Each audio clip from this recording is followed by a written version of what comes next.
Ano masasabi nyo kay ano? Kay Mike, mamaya. Hinihintay ko yan Wala eh, gusto niya may kabanatan daw sa ano. sa Saan? mga finish line. Wala daw siya kabanatan sa MTB. MTV, naiiwan daw eh. Puro kasi ano.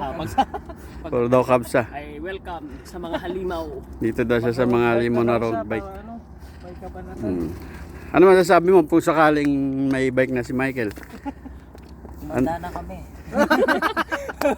So ano strategy gagawin mo sakaling sumama si Mike?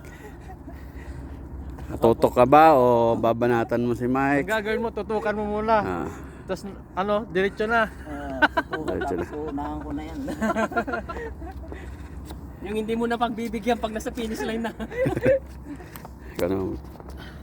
Ang masasabi ko kay Pops na ano? Pops nagbanatan. Pero kulang pa rin ang tulin, wala kay. Kaya kung alam ko lang na ano, bibili siya ng bike. Hindi ko na sana pinasama yung clutch na.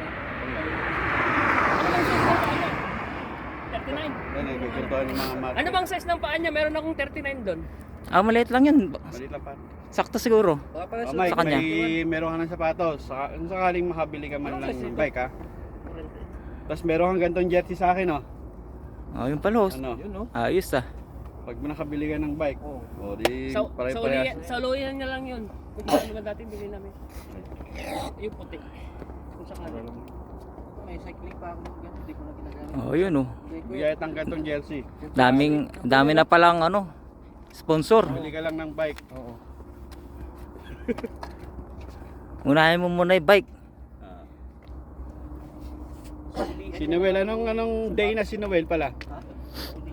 Day 3 kahapon, hindi ko nakita eh. Matigas. Ito si. Ay hindi, malambot. Ito yung sinasabi ko. Kaya nga. Kasi yung